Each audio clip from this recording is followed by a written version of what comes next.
All right. Welcome to episode 3 of the Lionhead Forge. We have our special guest today, retired Colonel Jay Maher. So thanks for joining us. And as always, you have Trude Atchley and John Van Houten. So we're going to jump in and talk a little bit today about Jay and his life and his military service and just what God's done in his life through all those things. So Jay, thanks for joining us and really appreciate you being here today. Thanks for having me. Absolutely. So known Jay for a few years. So pretty much since I've moved into town. So it's a great opportunity to have you on here. So we'll jump right in. So you are a retired 06 acquisition officer, pilot, Kiowa warrior. So tell us a little bit about your background, where you grew up, all those great and wonderful things. Yeah, so I was an Army brat, so I moved around a lot. My family's from Georgia, south of Atlanta area. And my dad was in the Army for about 30 years, infantry officer. I moved around probably 16 times as a dependent. So in 22 years or so as a dependent, we moved quite a bit. Went to 3 high schools, 3 different parts of the country. And then ended up going to school at North Georgia, in Dahlonega after a year of playing golf at a small school and didn't like it, and then decided, shocked my parents and said, I'm going to North Georgia and I'm going to go do the Army thing. And my dad was like, what? He thought that was kind of not going to happen. Yeah. But it ended up doing that. So moved around a bunch, as a kid, and it's pretty much everywhere all over the country. So did your dad want you to go into the Army? Not really. He didn't really push me to do anything. I think, to my parents' credit, they basically said, hey, look, you grow up to be good humans and contribute to society, whatever you do, make sure you're doing something that's beneficial, for folks. But yeah, I think he was certainly glad I did. And I have my brother, went to North Georgia as well, but did not do the military thing. And he's doing quite well doing, financial stuff. So, it was no real expectation of that at all. My dad was not planning on staying in the Army when he joined the Army. He was going to do 2 years and get out after college. And it turned out to be, 30 years later. So it really I think I was probably, a pleasant surprise, but nothing that was pushed or anything. So how was church in your house growing up? Or I wouldn't say church, but, religion, Christianity. How'd you grow up? Yeah. So I mentioned in my, at Lionhead at my testimony, I think, my parents were married by a Catholic priest in a Southern Baptist church. So, it was a little, initially I think we were trying to go, my dad grew up Catholic. My mom was Southern Baptist. Initially I think in the Army chapel system we were going to, it was a lot of, we started off in the Catholic services. Sure. And then morphed over into the Protestant, services. Pretty much that's where we stuck to the whole time that I was growing up, was we stayed in the, the installation level, Protestant, church system there. So, it wasn't bad at all. I mean, I had some really good youth groups and, things growing up as a kid for a while. So it was pretty robust back then. I don't know what it's like now, but, when I grew up, there was living on post and going to the post services was pretty normal and pretty, they had pretty healthy programs at that time. Nice. And so school wise, did you go to the same high school? Did you bounce around? So I went to 3 different high schools. So I went 9th grade. We were up in Pennsylvania at Carlisle. And then I jumped down to Columbus, Georgia for 2 years. And then went to Fort Lewis, Washington for my senior year. So, which I had done 7th and 8th grade there. So when I went back, I actually ran into people that we remembered each other from like the 8th grade. So my senior year. So that was a little tough because I did not want to leave. Once I got kind of settled in Columbus, I didn't want to leave. And then, we bounced around quite a bit. So, we uprooted and bolted back up to the Northwest, and I finished up high school there. And then I wanted to stay there. And then my parents said, no, you're not staying there. We're from Georgia and we're PCSing back to Georgia. So you're not staying in Washington State alone and unafraid. Yeah. So interesting. Yep. So after high school, North Georgia, So did you start off in ROTC or did you make that transition at some point? No, I mean, when I actually, I had no plans going into college to do anything related to the Army. I think I was probably, a little bit, crushed from not being able to stay my senior year and in Columbus. And I had made all these plans to stay there. And I had people I was going to live with. I mean, that happened time to time where people were like, oh yeah, we'll take in so-and-so's kid for their senior year. Yeah. And I was like, that's what I'm doing. And my parents were like, no, you're not going to do that. So I think at that point, the Army was moving me again, and I didn't want to deal with it. So the funny part was I had gotten, I was a decent golfer, but I got this offer from a small school in Georgia, and I didn't want to do it. Like, I went down, I even did the visits, I did all this stuff, and I got the offer, and I didn't want to do it. And I got into UGA as well. And that's where my dad graduated from. And I was like, well, I came back and I'm like, I'm going to UGA. And my dad's like, nah, unless you do ROTC. UGA is too big. It's too much stuff going on there. You're going to have to do ROTC. I was like, I'm not doing that. You're crazy. Like I said, I think I said, you've lost your mind. So anyway, I go and I play golf for a year, and I just didn't like it. I didn't like the school. It didn't click for me. Yeah. And being as old as we are now, we grew up, and when we grew up, there's, we were in the figure it out mode all the time, right? My parents were like, they were maybe in Hawaii at the time. Like, I just self-transferred, schools. Like, I called home one day and said, I'm going to North Georgia. I've already done all the paperwork. And my dad was like, what? So, I mean, he was all about it. Cause I mean, it was, wait a minute, you came up with this on your own. Like, I'm going to North Georgia, and I'm going to be an Army officer. So college wise, where were you in your faith at that point? I had a pretty strong foundation of faith. I would say that I was more cognizant of rule following, being more of a structured person. Like, I shouldn't do that because. Right. That's not, maybe not understanding my identity, but understanding that I was trying to behave outside of, or at least acknowledging when I wasn't behaving, that I wasn't behaving. Right. You know what I mean? So I would say my faith was relatively I had a pretty solid foundation, at least of, what it meant to be a follower of Jesus, but maybe not of understanding what I was made to be. Right. At all, because I didn't come to way later. That was the same for me. Yeah, way later. And I would say that, I did the typical college things there. But I also had, it's almost like I had I had the moral compass to kind of navigate some things, I would say.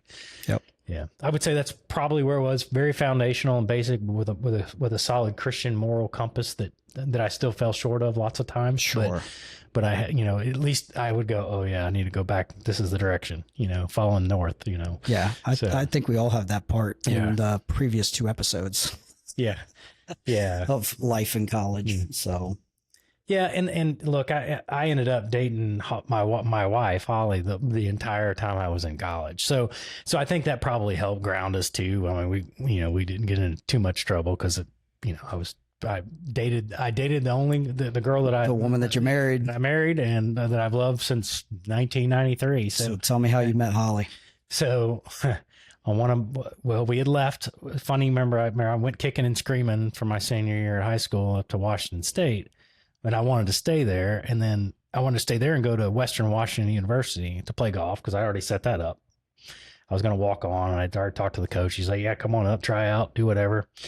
And, of course, my parents, as I said no way. So you're coming back. So we get drug, or we go back to Fort Stewart, and we go to church. And the first Sunday we're there, we're in church, and then they do the whole military chapel system where you turn around and greet everybody and do all that. And I turned around, there's this other family there. And, it's cute. Well, she was in front of me. We turned around. I was like, oh, all right. And so we met, and she had kind of the same reaction, like, because she came kicking and screaming too. So she wanted to stay up at Fort Campbell and go finish high school up there and all that. And I was, I'm I'm about 23, 22 months older than Holly. So, she was still in high school.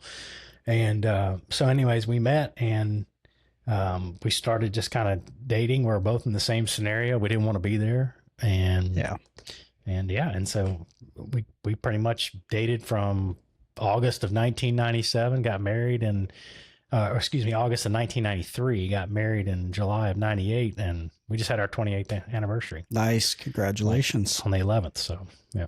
Awesome. Very cool.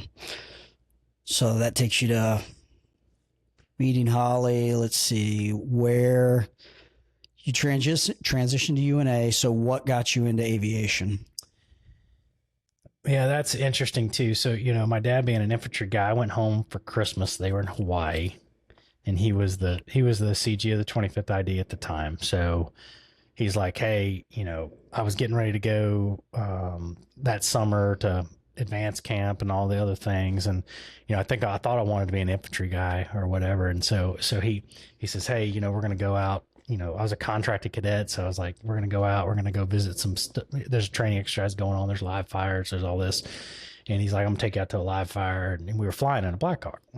And so we're flying place to play, a couple of places. And then we get basically dumped off, during like a kind of a platoon air assault into a live fire. And I'm kind of just observing in the back getting out and observing in the back. And I was like, well, that's really neat, but the helicopter ride was better. Yeah. So riding's better than walking. Yeah. So I was like, well, the helicopter thing's pretty cool. And I didn't really give it much thought up until then. Cause I was like, well, I'll be an infantry guy, that's what I know. Sure. And so anyhow, I probably shocked him again a little bit there, but to his credit, didn't care. He just wanted me to, he always told me, if you're going to go in the military, go be a fighter pilot in the Air Force. But, and I didn't listen. So, so I figured, a helicopter pilot in the Army would be just the same thing, which it's not. No. So it's cool. It's cool. But not quite as cool. Yeah. But anyway, that's kind of where I ended up with the aviation bug a little bit. But I knew I didn't want to be a Black Hawk guy. I wanted to have something with guns on it. Go guns. Yep. All right. And I was really drawn to the mission. And so, and when I was in flight school, there was a handful of us that got KWs, and I was like, I definitely want KWs. And that's where I ended up kind of. Yeah. If I would have chosen by mission, I would have gone KW, but I didn't like the idea of a single engine. So I was like, well, there was no Apache. So I went Blackhawks, which is fair. Cause I found out the hard way what it is to have a single engine sometimes. Yeah, you did. So, well, we'll get to that in a few. Yeah. So tell me about early married life in the Army. How was that? It was a lot, to be honest, it was a lot of fun. I would say that I wouldn't say we were really involved in church early on. We'd go some, but we had a good time when we didn't have any kids. Yeah. Both were working. So we were probably the wealthiest we'd ever been, even probably today, stuff that goes on when you're young and have no kids, no tuition, no bills, no nothing. Right. That's right. I think we had a good time. We socialized a lot. We had a really good community of folks in the unit and just had a really good time. We were right next to Nashville too. So we would run down to Nashville all the time. And it just, really, I would say we had a really good, first assignment, just having a ball, completely unencumbered. Right. So it was a lot of fun. So, go ahead. I was going to say, was there a time, because the Army is really good. I mean, all military branches about making that community, right, where you're in a tight bond and, you have the mission, but then the family is also part of the mission. And so was there a time, and I guess I'm kind of fast forwarding into your life, where you found yourself missing that type of camaraderie now that, you're older, things are different? Like today? Yeah. Yeah. I mean, I think so. When you leave, a lot of times we can talk about that in any kind of venue you want, but, you kind of miss the sense of community. Like there's a lot of shenanigans going on right now, but so I don't miss the circus, but I certainly miss the clowns. Yeah. You know what I mean? Good. And because there's nobody better. I mean, the team was so good, no matter what unit you were in, or even, finishing up and here on the Arsenal, the team of people is so good. You just miss them. Right. And I would say, and I, work now for a really small company, and it's, I pretty much do all my own stuff, which is not the norm when I, where I left, but you used to being around a big organization. Yeah. It's, there's a whole structure associated with things. And, but no, so yeah, it's definitely different. That's, and I'm finding that to be more and more true with more people I talk to being out. Like you just miss your community. I mean, there's other venues and you plug in, and that's one of the reasons why I was so excited about Lionhead, to be honest. Getting back into plugging into people you used to see every now and then too. So. Yeah. No, that's awesome. So you're married, flight school, first assignment. Tell me about that. Yeah. So I got lucky. The Army was kind of coming out of the drawdowns, the mid 90s, and flight hour programs were pretty small in a lot of places. And, kind of going into, I got into Fort Campbell at 217 Cav, and the squadron commander was Lieutenant Colonel McConville, who ended up being, the chief of staff of the Army. And he was really big on flying, lieutenants making certain gates of proficiency, flight hours, whether it was, fitness, marksmanship, pilot skills, you had to be a PC and all these different, he was very, I would say he had very high standards of his young commissioned officers. He wanted them to be, on par as a technical expert, in the cockpit with more officers and everything that was going on. So we drove that pretty hard, which I benefited from because I flew a ton.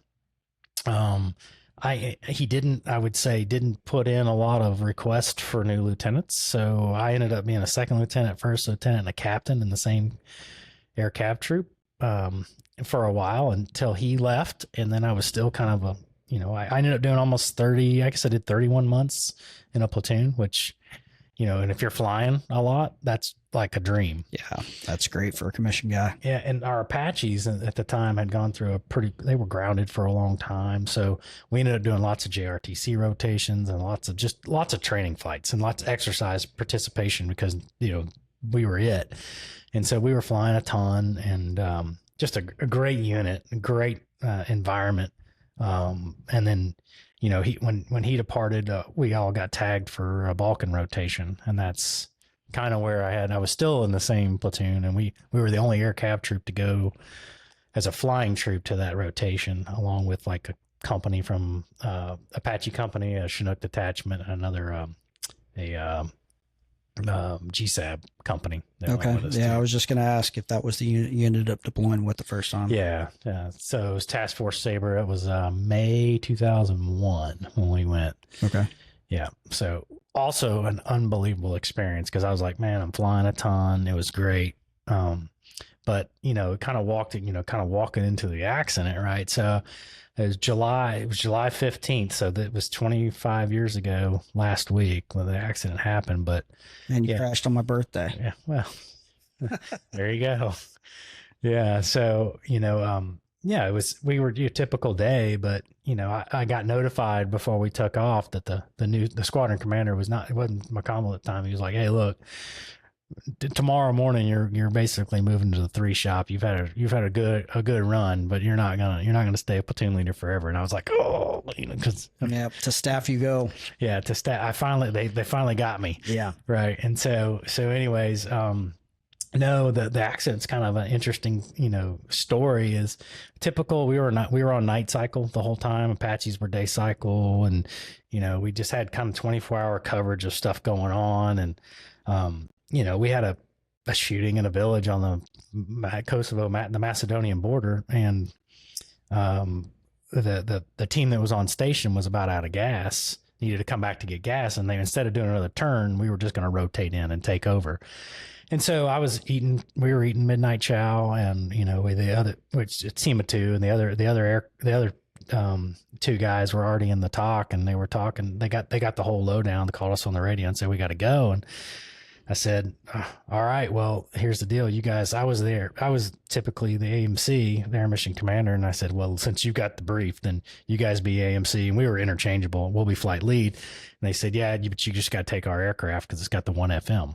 So, it was the aircraft, that always was a problem. Her last three was 184, so it was one break four. It was always busted. There's always one. It had all kind of issues, and it had been having anomalies that would reset themselves. We'd get MCP a failure, all the bells and whistles would go off, and it would reset. And you go kind of roll your eyes and keep going. Well, so we launch, and it's 1:00 in the morning, whatever. And the bottom line is, to make the story short, we were leading up a ground QR up the mountain, and everybody started going, "Hey, we got I was leading them up the mountain, getting them up the pig trails, and the other aircraft was up on the village doing donuts, just doing Overwatch." And yeah, all of a sudden everybody's getting stuck, and it just turns into this Bermuda Triangle of problems. And as soon as they all started announcing that, all of a sudden we got all the bells and whistles going off. You're talking about all the ground guys are getting stuck trying to get up the hill. Hey, they're all calling out, hey, problems, stuck. We're stuck everywhere. And then all of a sudden all the bells and whistles go off in the aircraft. And, we were like, initially it was one break four. So I looked, and I just looked as, but right before that happened, I was on the controls in the right seat, and I had all this rising terrain and other things to clear, and I was trying to help do some things, and so I transferred the controls to the left seater, so I could stick my head out the cockpit and do some things. And anyways, as soon as I did that, that's when everything went off, and I looked over, and the rotor and the engine and the rotor RPM were declining rapidly together, which is bad, because then you got a bigger problem than just an overspeed, not just some lights, underspeed, or anything else, right? You've got real problems. So we got the aircraft turned around. We were probably 100 feet off the trees, running slow, 5-10 knots. We weren't over torqued or anything like that, but we got the aircraft turned around. We're trying to fly down, get any kind of rotors, any kind of airspeed, and the aircraft just started to sink and spin. And it spun 10 times before it impacted the trees. Because we had all that on the data cartridge when we pulled the mission stuff, and they recreated the flight. How high were those trees? They were pretty good sized trees. Luckily, most of them weren't, more than maybe, that big around, which probably kept us from getting killed going through them. Sure. Because we cut most of them down. Yeah. So they were small. They were smaller, skinny trees. But during this process, when we identified the problem, the aircraft's spinning, I finally, I kind of announced, hey, I'm shutting her down. And I just kind of reached up and I grabbed the fuel valve handle. I pulled it off. I flipped the battery switch off, and I locked my shoulder harnesses. Right before that happened, I said, well, God, this is it. I guess I'm going to die. And I was kind of at peace with that. Yeah. So, cause goggles you're under that green hue, and you get to spinning really fast. It turned my vision was black and white through the goggle, like just a blur. Yeah. And, I said, that's when I said, oh God, I guess this is it. I'm going to die. And that's when I reached, and then I said, we're shutting it down. And I just kind of shut it down, or kind of an orderly shutdown of the aircraft as we're going through the trees. And next thing you know, we are 45-degree angle, nose down, 45-degree laid over, canted on our side, slid down the mountain. And as we were rolling, a small scrubby tree caught the mast mounted sight, kept it from rolling all the way over, because my co-pilot on the left side his body was sticking out a little bit, had his kind of head stuck out, pinned up against the armored side panel, and it would have been bad news. Yeah. We had tree branches coming in through the cockpit. A couple of trees penetrated the fuel cell. They actually bounced off the fuel cell and broke off in the aircraft. The aircraft cracked in half. The skids snapped, and the tail boom was up in the trees. It separated from the aircraft. It was turned the other way. So tail rotor down, it pointed up pointed up at the sky. So it was stuck in the trees. So it was kind of an interesting event. So you wake up. Did you lose consciousness at all, or no, the whole time? So you're alerted through the whole thing. Yeah. So you're on the ground, What's next? Your eyeballs kind of open up, like, you know, it's kind of that popping moment, like, I'm still here. yeah, I'm still here. I'm not sure how that happened, but I'm still here. And then what's wrong with me? And so, what's wrong with the other guy? So look, you know, I am literally hanging over a little bit, and if you picture it, I've got to go out and do a dip to get out of the door. Yeah. Right. To climb through. And so I kind of looked to my left, and I said, "Hey man, I said, are you good?" And he said, I'm good. And so he popped his seatbelt off, and he slithered out to the bottom, and I climbed out through the top and climbed out and hopped off the aircraft almost. And we met at the front of the aircraft like you're supposed to. Yeah. And I actually tripped over the cord line of the blade. That's all that was left. Mm. There was about a 3 or 4 foot section of blade, and then the rest was the cord line. That was it. Just about that, you know, just a little strip all the way out. I tripped over it getting out. And so we met at the front of the aircraft, and we're like, oh, kind of doing the old, you know, a bear hug kind of thing, like, you know, checking each other out. And then, yeah. And then, you know, of course the guys on the ground heard us go in. So they're like, I mean, they're hauling up to the crash site. And so we give them the debrief, what's going on, you know, and they're like, hey, we got to go we're going on foot to the village. And I was like, you know, and we're leaving a security detail here. And, you know, there's some fifth group guys behind us. They'll come, you know, they're going to come get you. Yeah. So that's another whole nother story. But the bottom line is they got some bad intel of where we were, and they were at the back end of this convoy. They were the only vehicle that wasn't like stuck in this mess. And they were with a couple of, I would say, international partners. So we'll say that. And they were driving them, and they dropped them off to come look for us. They went through their whole CSAR procedures and we were like, no, it's us. We're good. You don't have to take us down, you know, and give us the old what for. And then they're like, oh, okay. Well, so we ended up walking back through this convoy mess of stuff. So you guys are walking out of this crash site. Yeah. So you guys are running on adrenaline, or there's some injuries that maybe were not sorted out at the time. Visibly cut up, scraped up, but not like, you know, if you did a quick visual assessment, you're good. Like you made it. Yeah, you're good. Initially we were supposed to be picked up by a medevac by SOP. That was coming. We got it on the radio, but that didn't happen. And we were supposed to ride back with this special forces, these two guys, this team. And so they walked us to the end.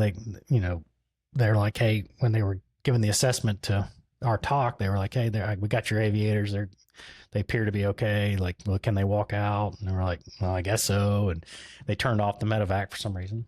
And then then we walked back through. He's like, yeah, we have a vehicle back here. And he said, well, that's great. If you got a vehicle driving back, you know, if you can drive them back out. Well, we get there and the vehicle's gone. Turned off the radio, gone. International partner vehicle. Turned off the radio, gone. Never saw him at all. So interesting. Yeah. So then called back up to our talk, and they were like, yeah, that vehicle's not here. And so we got instructed to hoof it out until we could be picked up. Oh, wow. So we did. We spent about 5 hours hiking down a mountain.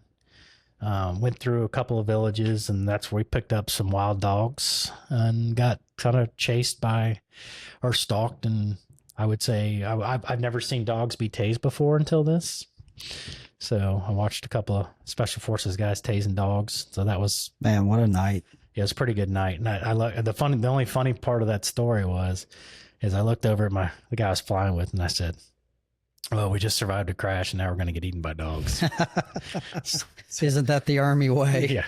Like, so, and he wasn't, when we first went through the first village, I kind of was watching the SF guys, right? They took off ghillie suits. They packed up. They didn't want to look like, you know, and then, but I kind of watched them with stuff, and then the dogs showed up, and I was like, yeah, I think I'm going to, you know, get ready for anything that would happen. And my buddy's like, nah. And that's when the dogs charged, and I never seen somebody pull out a 9mm so fast and get ready, because those guys were just tasing, you know, a couple dogs left and right of us, and then they got the picture, and they just sort of stayed off at a distance.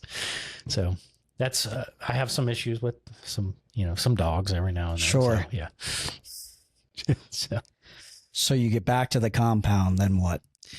Yeah, so we get the, I would say, to protect the innocent or non-innocent, I would just say that our crash wasn't handled the best way, I would say. Yeah, sounds like it. Yeah, and so, we got the, hey, glad you're back, come and do your statements kind of thing. And, Sure. Post-accident investigation. Did the whole thing. I was grounded. We were kind of grounded for about a week. And, I was feeling beat up, but I didn't really know. I was scraped and bruised and beat up, and really my shoulders hurt. Everything hurt. Sure. And I didn't really realize what I had. I had a broken or fractured heel too. I didn't know that. And we ended up getting back on flight status and flying again. Wow. But as I got home, I was like, man, I'm just having all these problems. Foot problems and ankle problems. And I did roll both my ankles on the way down the mountain, which turned into ankle reconstructions, ligament reconstructions. Yep. Because I had torn both of them. So how long after your accident did you stay in, or how much longer did you stay in theater? That was about midpoint. So that happened in July. We came home in November. Wow. Yeah.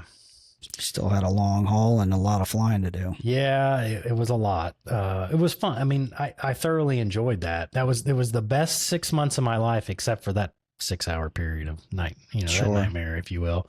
It was a great time with the unit, and camaraderie and a lot of flying and all that. But I came home kind of beat up, and it translated into going into a permanent profile status and changing into the acquisition career field, and that's what I ended up. So was that your last flying assignment? No, I had another one when I went to Rucker. I ended up staying there, doing a couple of command jobs there, and I flew there. Okay. But I didn't really, I ran through company command, but as soon as I was done, I quit running again. I went back onto a permanent profile. I just couldn't do it. And so I ended up, having surgery after surgery after surgery after that, as you know. Yeah. I picked you up a couple of times. Yeah. And to include, my back's, I got screws in my back and some other things. And so it was, looking back, I wouldn't change that event. Sure. Because there was a lot of God in that event. There was all God in that event. Yeah. A lot of things could have gone way worse. Yeah. And it's probably the focal point of like a testimony to when you really realize, you have that, you always wonder how you're going to react, like in a near death kind of thing, right? Like, oh, am I saved or am I not saved or whatever? And I just had that brief conversation with him, and I was at total peace. So what about post-accident? Like, did anything transpire in your faith, or was it just kind of a quick thing and then later? Or? Yeah, I would say I kind of used it a lot. Like I was at that point anyway, when you deploy, you're much more in your Bible and other things than you probably are when you're not, which is, not necessarily the best way to operate, but that's what we are sometimes. I was already really getting into the word and into devotionals and things like that. And, I think you tend to do that when you're missing family and your wife and, all that kind of stuff. And so you really do, all you have really to focus on is your faith and your people. That's right. Right. And so I would say I was using it as a testimony part that's saying, hey, look, this is 100% a God thing. There's no way we should have survived that. And I wouldn't say everybody else has bought off on that necessarily. Sure. But I've used that ever since. And even when I think when I'm not where I want to be spiritually or mentally, that's still a kind of that major life event that I can go back to and go, see? Yeah. It's a good baseline, significant emotional event. Yeah. Yeah. It 100% is. And so, so it changed the course of my career, if you will, for the better. Yep. I mean, God uses all those things. I was already looking at trying to do something different, and that sort of made it, there was only one door. Right. So how about your marriage at this time? Like, I mean, I know Holly's a Christian and you are, and was there any spiritual bonding over the accident between you and her? Yeah, I think so. I think it's just a recognition of who God is and how powerful he is and how, what his will is and all these things, and kind of understanding that there's a sovereign God and you're not it. Yeah, because I know the Right. girls were Yeah. sitting back, and when I was deployed, Lisa was just like, on faith, he's coming home, because you can't live any other way. Yeah, that's exactly right. It's all about that. And I would say it probably, I can't speak for her, but I think it probably catapulted the both of us. When we PCS and went to the captain's course, we went to a really good church for us at the time, and where we really kind of started to grow. Albeit we still didn't know who we were in Christ. Right.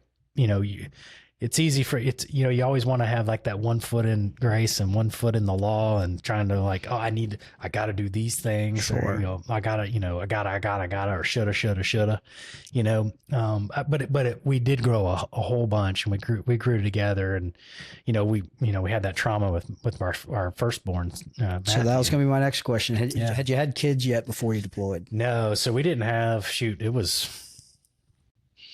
4 years, about 4 years later, right? Okay. When Matthew showed up, right? And Matthew, he showed up a little stressed. He was a little underweight. He's a little guy, but he did fine after all that. But when he was 4 months old, he was at daycare, and he aspirated. And when he aspirated, he threw up, and he sucked in everything back into his lungs. And so people didn't really know what was going on for a while, and it took a while to really be assessed properly, and he ended up on a life flight to Birmingham. Right. And by the time we got there, he was intubated, and I mean it did not look good.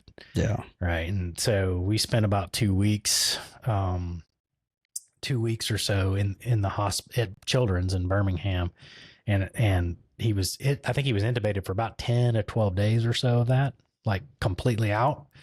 And, he crashed a time or two and in front of me and my dad one time. And so you just have to, it's a tough thing to see. Dude, it's one of the most helpless places you can feel when you're watching your kid in the hospital. Yeah, it's gone through it too. And you're just like, I don't know what to do. Yeah. And there isn't anything, like you're completely not in control of the situation. Yeah. You almost completely at times you just block up, like I don't know what to think. I don't know what to do. I don't know what to pray. But then when you realize at the back end, you didn't have to do anything. Yeah. Right. God knows that. He knows what your visceral response is going to be like, you know what I mean? And so I think, but what was most, I think where we grew the most and all that is watching our church really wrapped around us. And I'll never forget one of the pastors that was at the church. He said, he said this to me, and it sticks with me. And I remember this when I talk to people, and I don't always do a good job with it, but he goes, we've been praying for you and all this stuff. And I said, I really appreciate that. And he goes, well, yeah, it's true. I said, if you tell somebody you're going to pray for them and you don't, that's sin. Right. And I was like, oof, and so that really stuck with me for whatever reason during that whole thing that did. And just watching just all the people that came out from different aspects of our lives, and, extended family, friends, and all the things wrapping around you, and just watching how God moved. And, when Matthew, came out of the intubation, when they brought him kind of off the vent and brought him back out of, we're in that intubation state, if you will. They were like, hey, he's doing really well. We don't know neurologically what's going on, what could have occurred. So then we're going through, oh boy, and then you're like, oh man, this could be a long road still, or what is it? And but we felt at peace about it. I think what I didn't maybe characterize during the whole thing is all those people surrounding us kind of helped us understand where the peace was, that God had it. Whether he takes him or not is not our, it's not our thing. Yeah. Right. It's not our plan. It's his plan. So we came to grips with that pretty early. Let's say kind of tough. That's a tough conversation to have with yourself. And your wife and your, the grandparents and everything else. Right. So, it's kind of that thought's out there. Nobody wants to talk about it, but right. And, that's tough, but yeah, we still had a ways to go with him, and we took him up to Children's a few more times, and they were looking at him, we're like, this kid's fine. We were like, what? And now he's mechanical engineer. That's right. Recent graduate. Right? You know, and you're like, okay, well, you know, he's done great. I mean, he did great. Like, you know, just totally, completely, you know, God healed it. Like he chose to keep him and he chose to heal him. So that's kind of a powerful thing. We reminding him of that of sometimes, like, hey, you're kind of a miracle baby. Just understand that. Yeah. You know, like I shouldn't have walked away from what I walked away from, and he probably shouldn't have, you know, come home with us. And yeah. So those events that shape your entire life. Yeah. I think the unfortunate thing about those events is, you know, we all get amnesia, right? And that's Comfortable. That's the hard part. Right. And you go through, and then you're just like, you forget what happened, right, in your life. And so I have to constantly kind of go back to some of those things. So, you know, God is good, right? That's right.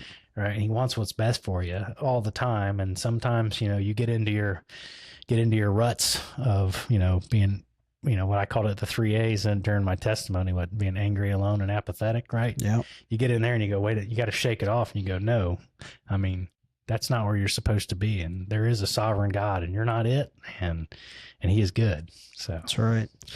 A couple, sorry. Go ahead. Get you some water. No, go ahead, man. I've been talking. We've been going back and forth. I know you got something. You know, a couple times, Jay, you talked about identity in Christ and really not knowing what that relationship, I'm kind of paraphrasing. So how did that deeper understanding of who Christ is and, you know, the role that the Lord plays, how did that evolve for you and Holly? Yeah, so that really kind of took off in about 2012 timeframe, which is far removed from all the other things we've been talking about, right? So we were living here, we were going to a church. We had small groups, you know, life groups, whatever you want to call them. And the life group that we had, the guy that was facilitating it, he's like, hey, you know, he kept kind of just, you know, kind of like pecking away at some, you know, identity in Christ and really learning what it was. And he kept kind of mentioning it. And so we got into kind of studies and understanding like who you are in Christ. And that was a little bit foreign, right? Because you're like, you always kind of walk through, I think sometimes in your Christian walk, well, I'm not good enough, but thank goodness God loves me, right? You know, but I'm not good enough. I'm not doing all the right things. I'm not doing the right things. I shoulda, woulda, coulda. You know, as Holly likes to say, who should it on you, you know, you know, and all, you know, all of that kind of a Christian mentality where you're kind of legalistic, like, oh, I can't do these things, or I did them and I'm not good enough. And, you know, that kind of guilt that you carry around that's not of Christ, right? Like, you know, because there's no condemnation for those in Christ Jesus, right? That's right.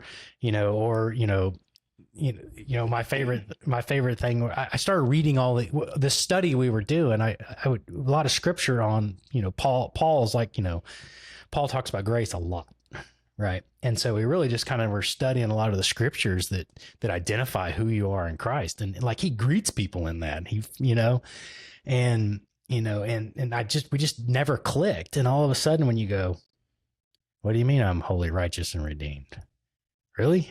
Like, me, like, you know, I was bought back, you know, or whatever. And all of those kinds of scriptures, you know, were like Romans 3:24, which is, you know, people read Romans 3:23 all the time, you know, everybody falls short, right? But then Romans 3:24 says, and all are justified freely by his grace. Well, and I started getting into what's justified mean, you know, or what's, you know, what do certain terms mean? I'm like, oh, it means you like, wait a minute, I'm justified, you know, like I know I have a flesh and I tend to, you know, do things that I don't want to do. The whole Romans 7 thing where you're like, you know, smacking yourself in the forehead for being a knucklehead. Right. But my identity isn't based in that. And so once I kind of figured that out, that was really a game changer. And Holly and I walked through that together. We walked through it with some friends. And it was like life altering in a spiritual walk. And it has some downfalls too, right? You know, I got myself into a pit a little bit of, yeah, I'm all those things.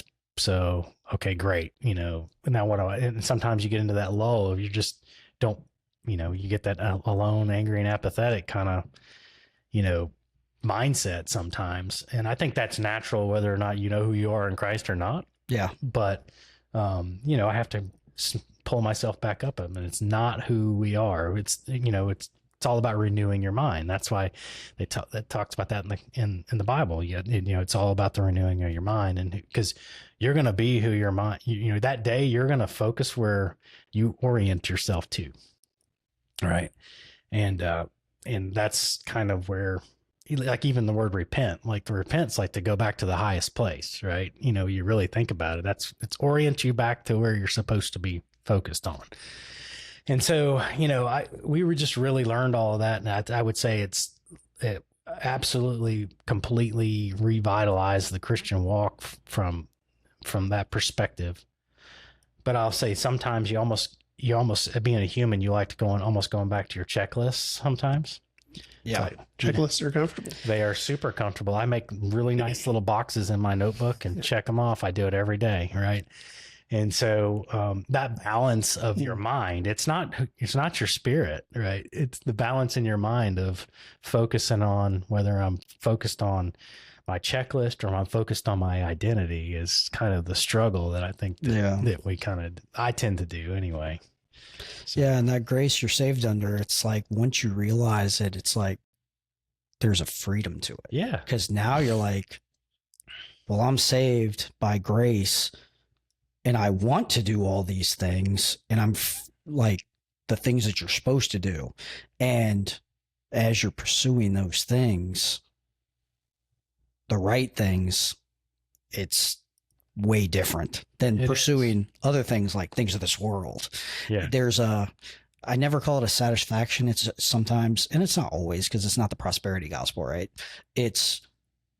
But you find that joy, like inklings of that joy, and you're like, how do I get more of that? And it's like, well, you're never really going to get too much of it. It's just barely a taste of what we're going to get later on. Yeah, that's exactly right. It turns, when you have that knowledge of like you kind of mentioned Ephesians, right? You're like, for grace we're saved not by works, and so that we can't boast about it, right? But it turns into the things that you thought you were supposed to do turned into things you want to do. That's right. So they're not necessarily the different things. They're just your heart's desire. Your motivation, your motivation, reason for doing said things isn't to check the block. Yeah. It's like, God will love me now that I did this. Or anyway. Yeah, exactly. He love you. Just like we love our kids. Yeah. They go do that stupid thing, but God bless you. I still love you no matter how many dumb mistakes you make. I'm going to let you maybe touch the stove because I told you 8 times not to do it, and you're going to learn this time. Yeah. So you got to let him hurt just like he lets us hurt a little bit. So. Yeah. So that 100% foundational, again, I would say that was, we had some life events, that really molded it, but then you get into where we were 2012, 2013, really understanding. It took a while to get that beaten into your thick skull that what God's plan is for you. His plan is for you to, to understand your identity. And I think our growth and over the years that we live is to really build, come into the person that God already made us to be. Like, we learn how to be the person God made us already to be. Well, I tell my kids all the time when I'm talking to them, I said, I'm giving you examples and knowledge from 40-something-year-old me, not your age me. I was like, so trust me, when I'm coming to you from this direction and from all these years of experience, I said, it's the good and the bad. But I'm a different Christian now than I was 10, 15, 20 years ago. Night and day. Yep. I mean, it's just, that's the walk. And, it's hard sometimes, but it's getting us to a point, and not to a point. It's a point for us, but it's also for a point so we can disciple to others. Yep. So I'm going to jump into a kind of a different question. So, military officer, leading big organizations, as a Christian man, you're evolving through your faith. How was that? Because I know you're not quiet about it. I mean, everybody knows what you stand for. I mean, we worked together briefly when you were a major, and I knew exactly where you stood. And talk about, how serving in a large military organization like you did, and leading a large military organization as a Christian man, how did you I wouldn't say project your faith, but how did you lead as a Christian man in those big organizations? That's a good question. I think I probably coupled, leadership style with a natural personality plus, my Christian moral compass kind of meshing together, right? Like I didn't have to be like super outward about anything, because when I was engaging people, I didn't like to use, foul language, or I didn't, the way you treat people and treating people with respect, or, all those things. I think that can go a long way. And I think, I always have some sort of a sign on my desk. I still have it today, but I've got a Tetelestai, placard that I always lay it on the front of my desk. And I really hope people would ask more questions about it, but they didn't always do that. Yeah. Right. And, cause that's like my favorite thing. Like really, it's like the best word in the entire, it is finished. Right. It's like, I was like, oh, and so I'd have that, or I'd have a Bible somewhere or whatever. So people knew. I didn't have to really, if I was being honest, I didn't have to like go out and tell people a whole lot that I was a Christian, because they would just kind of know. Right. And I think it all, I think when if you present yourself that way at work, it just sort of comes out naturally in how you interact with people. I mean, you can have tough conversations and, get into, some kind of squabbles and stuff, but the way you handle those makes a big difference. Right. Tirades and foul language don't necessarily, they may happen because we're all humans, but that's not where you wanted to operate from, because you hurt your witness that way.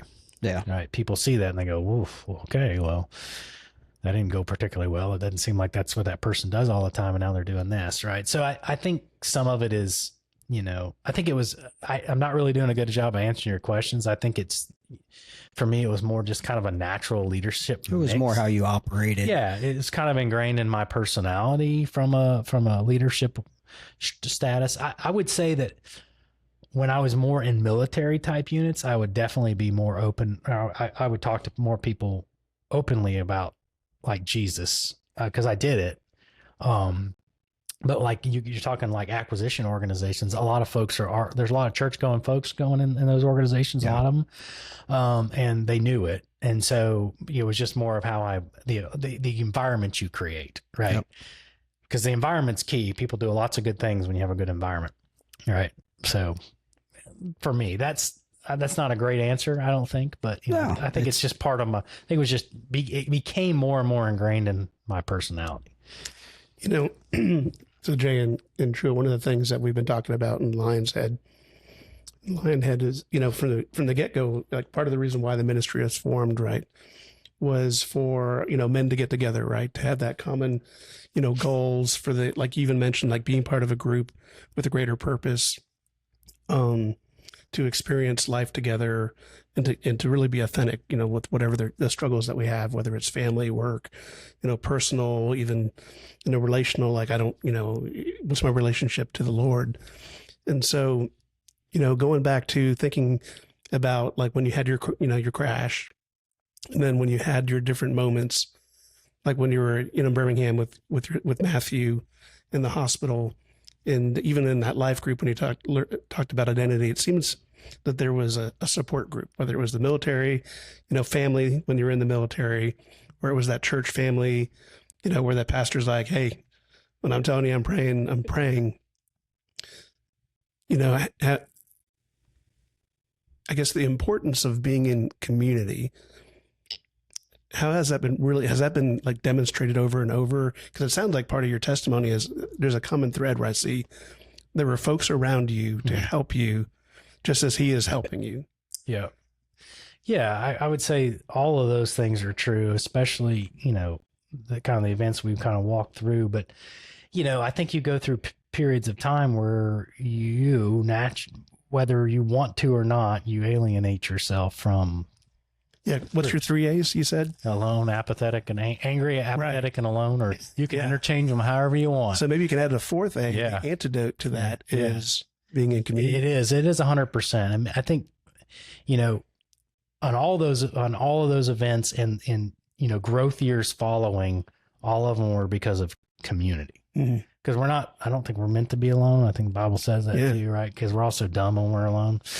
We're certainly not, we're not as, left up to our own devices when there's, we're not going to do anything that's worthwhile. So, and I think a lot of it is you can be, you're just kind of ineffective, right? If you're operating alone, you may not be alone, but you're alone mentally. Right. Right. And you can be surrounded by people and still be alone. And so, and for me, like even right now, so this is why it was very timely, like, Lionhead in general, when Truett said, "Hey, check us out, check this out. I'm going to invite you to it." It was like your second meeting. And I was like, oh, this is exactly kind of what I'm looking for. Right. And I had last year, so really I had been in that kind of the 3 A's for a while. Right. And I was like, last year I did go to some, church Bible studies on Thursday mornings, but wasn't really quite what I was looking for whatever reason. And then the cadence is almost the same, but it was these people, I was around at one point and knew people too, but like, it was just kind of like, it was kind of a community kind of thing a little bit. And, I kind of was struggling at the beginning, what am I doing? Like, there's something else out there. What else is there to do? Is there more than this? Yeah. Right. And so I did, thank goodness the Lord, was listening to me, grumble. And he was like, well, why don't you, and Holly gave me a book for Christmas that she might not have wished she'd given to me, but it was The Ruthless Elimination of Hurry, by John Mark Comer. And so she gave it to me and I read it twice, and I don't read. I read it before I got it on over Christmas, and before Christmas was over, I read it. Oh, wow. And then I read it again, and I'm like, wow, cause that's just, trying to really find out what really matters and just simplifying some things. And so I think that's helped helping shape my mindset into like getting back into the word and, and really kind of spending a little bit more quiet time. Cause that stuff had really just dwindled off. And then Lionhead, pops in right at the right time. And that's big. I was like, man, this is great. Cause there's something more. Something more here. There's a vision here. It's going to create opportunities for the Lord to do whatever he wants. That's it. Right. And so that was kind of it was all of a well-timed thing. So yeah, I think the struggle of the 3 A's, it's a daily thing sometimes. Mm-hmm. But it's certainly, I think if you don't go through them, then you don't really get shaped for what's next too. So God always uses something that you do. He's like, all right, well, I hope you had a good time, wallowing in this. So why don't you, here's what's on tap next. Right. So, yeah. I just, community is huge. And if you don't have it, then you're going to end up in some sort of a mental phase where you don't really want to be, spiritual mental phase where you don't want to be. So to kind of tail on to that, you recently retired, what, 2 years ago, year and a half ago? A little over 2 years. A little over 2 years ago. So what is something you would say to guys out there that are about to retire, or, at some point they're going to retire from the military? I mean, that was your life for almost 30 years. Now that you're on the other side of it, what is something you would say to those guys, or a recommendation of like something that you didn't know till you got on the other side of it that you wish you would have known? Yeah. Well, the first thing was, I kind of retired. I did a medical retirement. And when I did that, the exit's a little different, and you get, 90 days once everything's done to be out, 90 calendar days. Well, I was trying to be a trooper. I had told the boss that I was going to work up until this date, and I didn't have to. Right. I could have said, we just need to pull it to the left, because my stuff got wrapped up early, and which shocked everybody, because it usually doesn't happen, with those kinds of administrative things. Right. And, so I ended up working through over about half of that 90 days. And so I exited my job at Apache, like, right around with about 6 weeks total left in the Army. Right. So I took 17 days of leave. I took the permissive TDY that I was already on during the change of charter week and everything. And we basically went away for a couple of days. I came back on a Monday and started work. So I had about 6 weeks off between out of the Army and started working. And I thought that'd be fine. Well, there's a lot going on in between, right? We had a high school graduation. We're getting another kid off to college, doing all that. And, and so I think when you're exiting the military, you have to understand you don't really realize how mentally exhausted you are, and you just need some decompression time. And they give you, and if you go the traditional route, even I could have baked it in, but I didn't. I chose not to. Yeah. Because I didn't know. Take the time you're allotted to take and decompress and get your mind ready, and then to transition out. And then I think the second thing I would say is, if you're leaving, I mean, look, don't chase what sounds good or money wise or anything like that. Chase where you think you're the right fit, and where you'll enjoy, and where you can have an impact. And sometimes those all line up, and sometimes they don't. So, and that's okay, because you can change doing what you're doing. But, people ask, well, like money or whatever, finances. And I'm like, that's not what it's really about.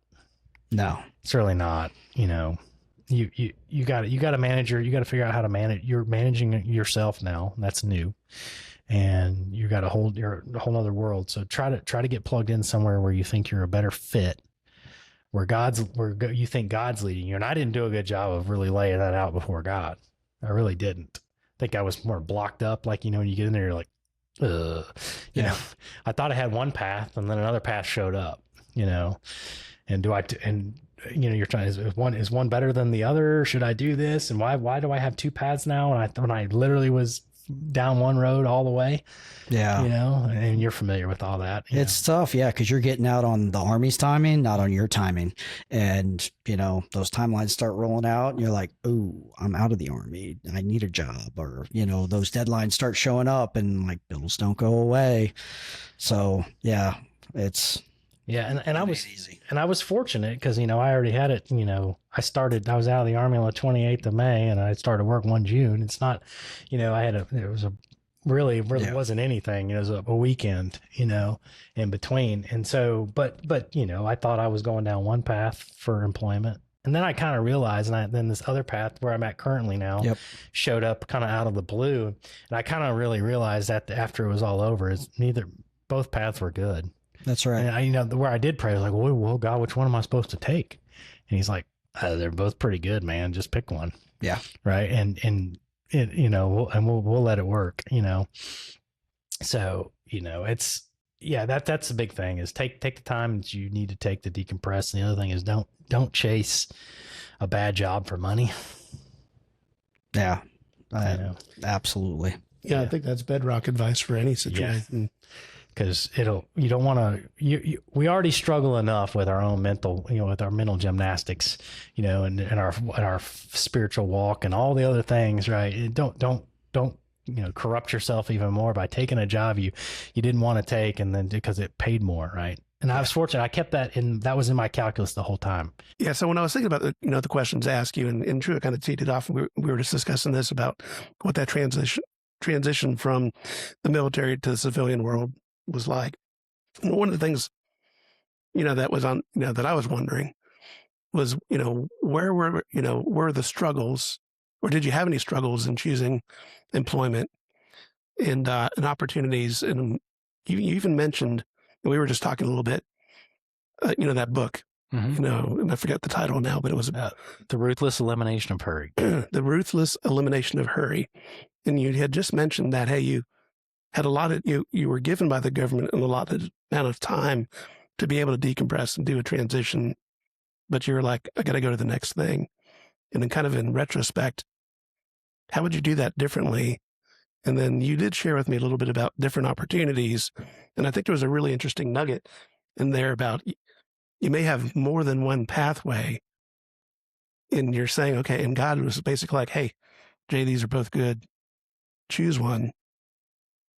But the pathway that you got, he brings other people to affirm, what's there for you. And one of the things I think we often think about is, yes, the Lord will bless us. He'll give us what we need. When I think of him, He abundantly blesses us. He gives us way more than we need. And sometimes it takes looking back and reflecting, slowing down from that hurry to see, oh, wow, this was an amazing thing he put before me. And I couldn't see it because I was running towards something. So anyway, I said a lot there, but I'd like you to kind of fill in some of that. Yeah. I mean, when I was going down those paths where I had narrowed it down to one thing, and I was laser focused on this is the job, and the other one jumped into the mix right there. Looking back, I really struggled trying to discern well, God, what do you want me to do here? And like you kind of characterized, I was trying to say, well, they're both good, right? But I didn't really realize the value of the other people that kept getting put into the conversation. And that's what God was using the whole time. And the last person I talked to said, hey, man, I think you're stepping over a lot of burning bushes here. Love that imagery. Yeah. And I'm like, you're right. And that's when I made the decision. I was like, okay, I'm going to go do this. And it was hard for me. And, we're just stubborn, pig-headed people sometimes. And you're like, God, I mean, I didn't think God was like really answering me, or maybe I wasn't in tune with what he was trying to tell me, which was clearly the case. Right. But, he kept, one person after the other happened about over a half dozen times, significant times that I managed to minimize in my head until the very last person. And then he said, you're stepping over a lot of burning bushes, brother. And I was like, oh, well, I guess that's probably the answer then. So, and do I think either one of those opportunities were bad? They probably weren't. And I think he blessed them both.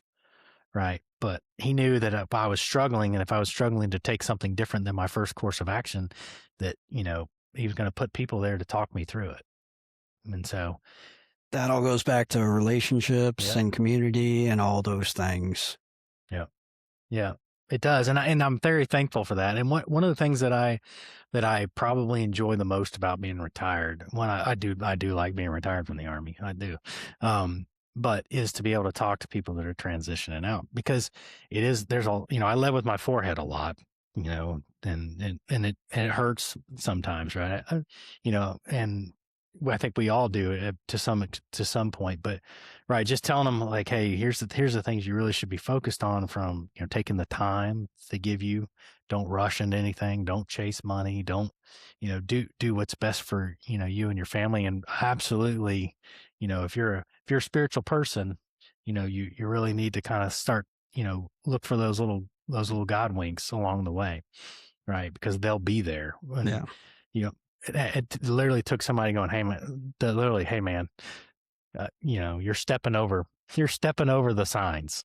Yeah. So I'm like, oh, I'm so dumb. It's a person standing on the roof and somebody comes by with a boat and you're like, hey, I'll take you. The floodwaters are rising. And it just keeps passing. Eventually the guy dies, ends up in heaven. And it's just like, why didn't you save me? Man, I sent you a boat, a helicopter. Like, I sent you a million things. You ignored them all. Yeah, just let them all go. But that's our thing, is we get wrapped up in ourselves. Sometimes you get into that mental gymnastics, and you're not in the mental state and the spiritual state to really realize what God's just saying. Hey man, this is, so-and-so talked to you, so-and-so talked to you, and this is what happened here. And this, you're like, oh, like it all unpacks itself. Yeah. So. Well, awesome. I don't have any more questions, Jay. It was great meeting with you and hearing more about your story. I've heard some of it over time. So, really great to hear everything you have to say. And I'm sure it's going to be a benefit to the listeners out there of your military story, your walk with Christ, and just everything you experienced. So, thank you so much for coming on. Really appreciate it. No, I enjoyed sitting with y'all today. I really appreciate the invite to do this. So. Yep. I we appreciate you, and I will say this, from your story, what stands out to me the most is how God had a plan for you to be right where you are today. Going back to, even from when you were moving around, getting PCS as a dependent, you talked about it, and how all those different experiences were preparing you to be where you are right now. And the thing that I'm taking away from this discussion, in addition to you being an amazing military leader, was that you recognize the need to stop hurrying, the need to be in community, and the need to truly understand what the identity in Christ was. And on the other side of that same coin is that community aspect. You know, those 3 A's, that's going to live with me. I'm going to be like, I'm angry, I'm alone. Yeah, I need to be around folks. I'm not meant to be this way as a man. You know, it talks about in the Bible that iron sharpens iron, right? We get rusty when we're alone. So I really appreciate you sharing. And I've carried my fair share of rust. Yeah. So, yep. So thank you. All right. That's a wrap for episode 3. So we will see you guys again in about 2 weeks. So, all right. Thanks, Jay. Thanks, y'all. All right.